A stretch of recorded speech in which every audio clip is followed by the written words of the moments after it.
एक बार फिर से आप सभी का बहुत बहुत स्वागत है। धीरे धीरे आपकी परीक्षा काफ़ी नज़दीक आ रही है, तो आपकी तैयारी को बेहतर बनाने के लिए हम आपको इकोनॉमिक्स के डेली वीडियो प्रोवाइड करा रहे हैं। आज हम बात करेंगे उपयोगिता के प्रकार के बारे में। कल हमने बताया था उपयोगिता क्या होती है और उपयोगिता की विशेषताएँ। और मैं आपको एक जानकारी दे दूँ, बहुत ज़्यादा हम आपके लिए ऑब्जेक्टिव, खाली स्थान, सही विकल्प तो आपके रहेंगे ही, साथ साथ 70 एक बार में उत्तर जैसा आपका परीक्षा का पैटर्न है, सारी चीज़ें हम आपको कराने वाले हैं। और हम आपको 5 मॉडल पेपर प्रोवाइड कराएंगे, जिनमें से आपके 80 से 90% क्वेश्चन पक्का फंसने वाले हैं। आपको उन 5 मॉडल पेपर को अच्छे तरीके से तैयार कर लेना है, ठीक है। अगर आप चैनल में पहली बार आए हैं, सब्सक्राइब जरूर करिएगा। और ये सारी चीज़ आपको बिल्कुल फ्री मिलेगी, कोई भी चार्ज नहीं लगेगा। तो चलिए शुरू करते हैं वीडियो और हम देखते हैं उपयोगिता के प्रकार। तो पहला हमारा सीमांत उपयोगिता और दूसरा है कुल उपयोगिता। तो देखते हैं सीमांत उपयोगिता क्या होती है। तो इसको देखें, एक अतिरिक्त इकाई के उपभोग से प्राप्त होने वाली उपयोगिता को सीमांत उपयोगिता कहते हैं। एक अतिरिक्त इकाई के उपभोग से प्राप्त होने वाली उपयोगिता को क्या कहते हैं? सीमांत उपयोगिता कहते हैं। सीमांत यानी सीमा के अंत की ओर। मैं आपको एक एग्जाम्पल से समझाता हूँ। जैसे मान लीजिए आप बहुत ज़्यादा भूखे हैं। क्या है? आप भूखे हैं, ठीक है। तो आपको रोटी की उपयोगिता बहुत ज़्यादा है, क्योंकि आपको बहुत ज़ोरों की भूख लगी हुई है। अब आपने पहली रोटी खाई, कुछ आपके पेट में गया, फिर दूसरी रोटी खाई, फिर तीसरी रोटी खाई।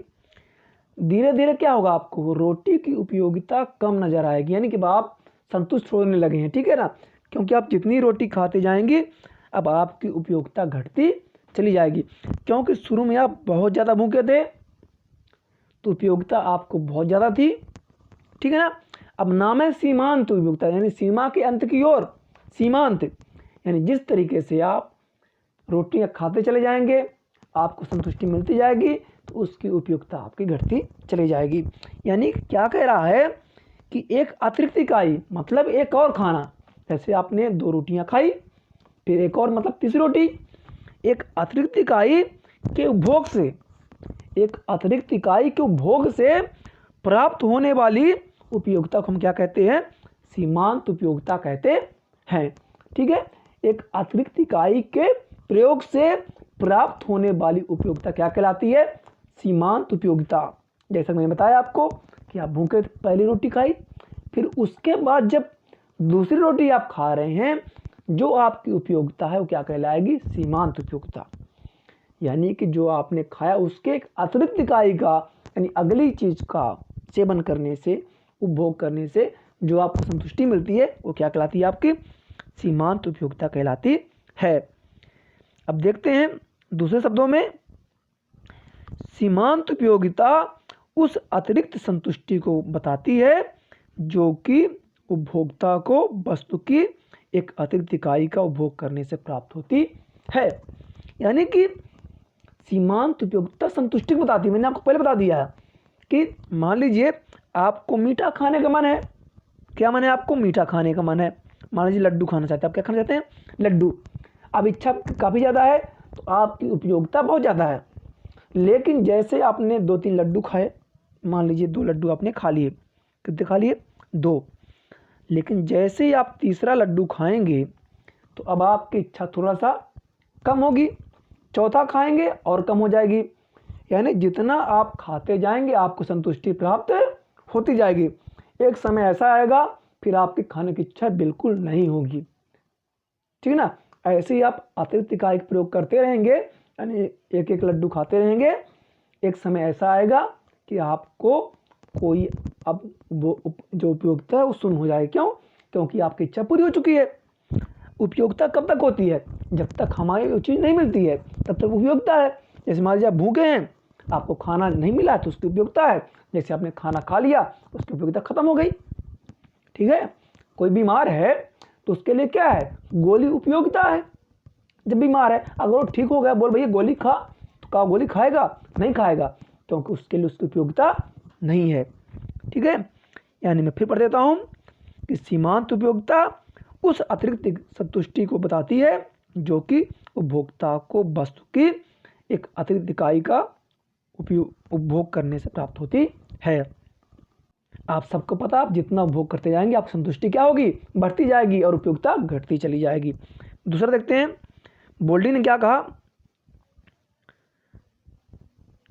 एक वस्तु की किसी मात्रा की सीमांत उपयोगिता कुल उपयोगिता में होने वाली वह वृद्धि है जो उपभोग में एक इकाई बढ़ने के परिणामस्वरूप प्राप्त होती है।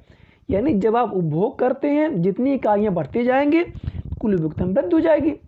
एक समय ऐसा आएगा कि आपका जब चीज़ें पूरी अब तो कुल उपयोगी हो जाएगा ना, जो आपको चाहिए था आपको पूरा मिल जाएगा खाते खाते। अब देखते हैं कुल उपयोगिता, यानी कि वस्तु की सभी इकाइयों के उपभोग से जो उपयोगिता उपभोक्ता को प्राप्त होती है उसे कुल उपयोगिता कहते हैं।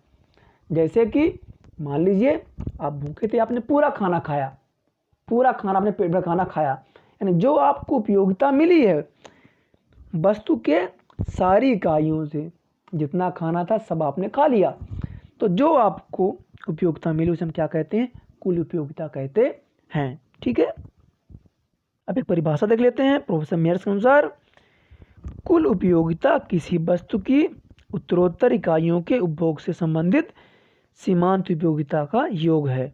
ठीक है ना, यानी कि अगर आप सीमांत उपयोगिता को जोड़ते जाएंगे तो लास्ट में आपको कुल उपयोगिता मिल जाएगी। अब देखते हैं चलिए संबंध, ठीक है ना, सीमांत उपयोगिता तथा कुल उपयोगिता में संबंध बताइए। क्वेश्चन आपसे पूछ सकता है कि इंपॉर्टेंट क्वेश्चन है कि सीमांत उपयोगिता तथा कुल उपयोगिता में संबंध बताइए, इसको आपको तैयार कर लेना है। चलिए देखते हैं, देखिए कुल उपयोगिता जब घटती दर से बढ़ती है तब सीमांत उपयोगिता घटती है। देखिए पहला संबंध क्या है कि कुल उपयोगिता जब घटती दर से बढ़ती है तब सीमांत उपयोगिता घटती है। याद रखिएगा, कुल उपयोगिता जब घटती दर से बढ़ेगी, है ना, यानी थोड़ा थोड़ा बढ़ेगी, तो तब सीमांत उपयोगिता क्या हो, घटती जाती है। ठीक है, पहला पॉइंट में आपके पहला पॉइंट ये कह रहा है कि कुल उपयोगिता यानी जब सभी इकाइयों का उपभोग करके जो हमें संतुष्टि मिलती है वही कुल उपयोगिता है। यानी कुल उपयोगिता जब घटती दर से बढ़े, यानी धीरे धीरे बढ़े, थोड़ा बढ़े फिर घटे थोड़ा बढ़े, तो उससे क्या होगा, सीमांत उपयोगिता घटती है।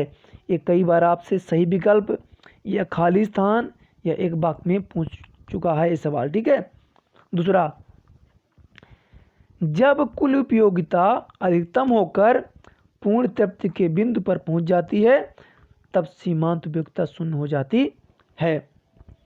जब कुल उपयोगिता अधिकतम होकर, है ना, पूर्ण तृप्ति के बिंदु पर पहुंच जाती है, यानी आप भूखे थे, आपने पेट भर खाना खा लिया, अब कहें भैया एक रोटी और खाओ, आप खा पाओगा, कहो भैया नहीं अब हम तृप्त हो गए हैं, यानी उस समय सीमांत उपयोगिता शून्य है। भाई सीमांत उपयोगिता क्या है, एक अतिरिक्त इकाई को और शोधन करना। जैसे आपने 4 रोटियां खाई थी, अगर आप 5वीं रोटी खा रहे हो तो वहाँ सीमांत उपयोगिता है। लेकिन यहाँ क्या कह रहा कि जब कुल उपयोगिता अधिकतम होकर पूर्ण तृप्ति के बिंदु पर पहुंच जाती है तब सीमांत उपयोगिता शून्य हो जाती है। समझिएगा, यानी जब आपने पेट भर खाना खा लिया, अब आपसे कोई कहे लो भैया खाओ एक रोटी और खाओ, आप खाओगे, नहीं खाओगे भैया। जब खाओगे नहीं तो अतिरिक्त इकाई कहाँ से आएगी, यानी जब पूर्ण तृप्ति हो गई हमारी, आपका लड्डू खाने की इच्छा थी या आपका समोसा खाने की इच्छा थी, आपने भरपेट समोसा खा लिया है, पूर्ण तृप्त हो चुके हो, तो भैया फिर अब एक्स्ट्रा आप नहीं खाओगे, तो वहाँ शून्य उपयोगिता क्या हो जाती है, शून्य हो जाती है ना, सॉरी सीमांत उपयोगिता क्या हो जाती है, शून्य हो जाती है। अगला पॉइंट, जब कुल उपयोगिता घटती है तब सीमांत उपयोगिता ऋणात्मक हो जाती है। जब कुल उपयोगिता क्या होती है, घटती है, तो सीमांत उपयोगिता क्या हो जाती है, ऋणात्मक हो जाती है। अब आता है उपयोगिता ह्रास नियम। ये भी इंपॉर्टेंट है कि उपयोगिता ह्रास नियम क्या है, 2 नंबर पूछ लेगा आपसे क्वेश्चन, पक्का पूछ लेगा कि उपयोगिता ह्रास नियम क्या है, बताइए जल्दी से। तो इसको उत्तर देखते हैं। चलिए भैया वीडियो पसंद आ रहा है तो लाइक कर दें, आप दोस्तों में शेयर करना ना भूलें। ठीक है, वीडियो पसंद आया तो लाइक करो, दोस्तों पर शेयर करो और कमेंट करके बताओ भाई क्या कमी है ना बेटे लोग। अगर आप बताओगे नहीं तो आपका निवारण कैसे होगा। अगर आपको कोई डाउट है, कोई वीडियो में कमी लग रही है, आप कमेंट करिए। आपको उपयोगिता ह्रास नियम समझाता हूँ। पहले मैं पढ़ देता हूँ, मैं आपको समझाता हूँ। हमारा यह समान अनुभव है कि जब हमको किसी वस्तु की पहली इकाई प्राप्त होती है तो उससे मिलने वाली उपयोगिता काफ़ी अधिक होती है। चलिए मैं आपको समझाता हूँ। मान लीजिए आपको आम खाने की इच्छा बहुत ज़्यादा है। क्या की इच्छा है? आम खाने की इच्छा बहुत ज़्यादा है, ठीक है। यानी आपके लिए आम की उपयोगिता काफ़ी हो गई।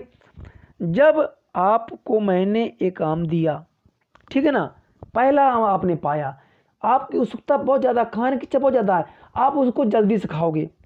पहला आम को आप क्या करोगे? जल्दी। यानी जो खुशी आपको पहले आम खाने में मिलेगी, फिर दूसरे में कम हो जाएगी, तीसरे में और कम हो जाएगी, चौथे में और कम हो जाएगी, पाँचवें में और कम हो जाएगी। धीरे धीरे ये आपकी जो संतुष्टि है, जो आपकी उपयोगिता है, धीरे धीरे कमी आएगी आपकी, ठीक है ना। उससे जो आपको उपयोगिता मिलती है, जो आपकी इच्छा थी, धीरे धीरे क्या हो जाएगी? कम हो जाएगी। हर चीज़ पे ही होता है। आप खाना भी खाओगे, जब भूखे रहोगे तो पहली रोटी जो होती है आपको बहुत ज़्यादा स्वादिष्ट लगती है। जैसे जैसे आप खाना खाते जाते हो उसका स्वाद कम होता चला जाता है। चलिए मैं आप पढ़ता हूँ तो आप समझ जाओगे, ठीक है। तो हमने ये पढ़ा, हमारा यह समान अनुभव है कि जब हमको किसी वस्तु की पहली इकाई प्राप्त होती है, पता है, जैसे आपको पहला आम मिला तो उससे मिलने वाली उपयोगिता काफ़ी अधिक होती है। आप जैसे अब मोबाइल या पहली बार पाए हो तो आपके लिए उसके लिए उपयोगिता बहुत ज़्यादा है। आप बड़े आराम से उसको रखोगे, अच्छे से रखोगे, कहीं गिरे ना, क्योंकि आपने पहली बार पाया है। पहली बार आप साइकिल जो पाओगे उसकी उपयोगिता ज़्यादा होगी, पहली बार गाड़ी पाओगे उपयोगिता ज़्यादा होगी। लेकिन जैसे जैसे अगर चीज़ आपको बार बार मिलेंगी उसकी उपयोगिता क्या होती है? घटती चली जाती है। तो ये कह रहा है क्योंकि प्रारंभ में प्रत्येक आवश्यकता काफ़ी तीव्रता लिए हुई होती है।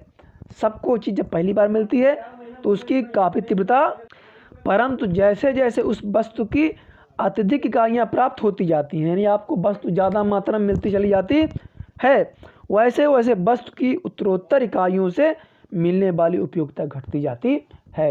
यानी आपको जो खुशी पहली रोटी खाने मिलेगी, वैसे वैसे उस वस्तु की उत्तरोत्तर इकाइयों से मिलने वाली उपयोगिता घटती चली जाती है। यानी आप जितनी इकाइयों का सेवन करेंगे उससे मिलने वाली संतुष्टि आपकी घटती चली जाएगी। परिभाषा देखते हैं मार्शल के शब्दों में। मार्शल ने क्या कहा कि किसी मनुष्य के पास किसी वस्तु की मात्रा में वृद्धि होने से जो अतिरिक्त लाभ प्राप्त होता है, अन्य बातें समान रहने पर वह वस्तु की मात्रा में होने वाली प्रत्येक वृद्धि के साथ घटता चला जाता है, ठीक है ना। क्या कह रहे हैं? किसी मनुष्य के पास किसी वस्तु की मात्रा में वृद्धि होने से जो अतिरिक्त लाभ प्राप्त होता है, अन्य बातें समान रहने पर वह वस्तु की मात्रा से होने वाले प्रत्येक वृद्धि के साथ घटता चला जाता है। यानी जितना आप वस्तु में वृद्धि होती जाएगी वो आपके लिए घटता चला जाएगा।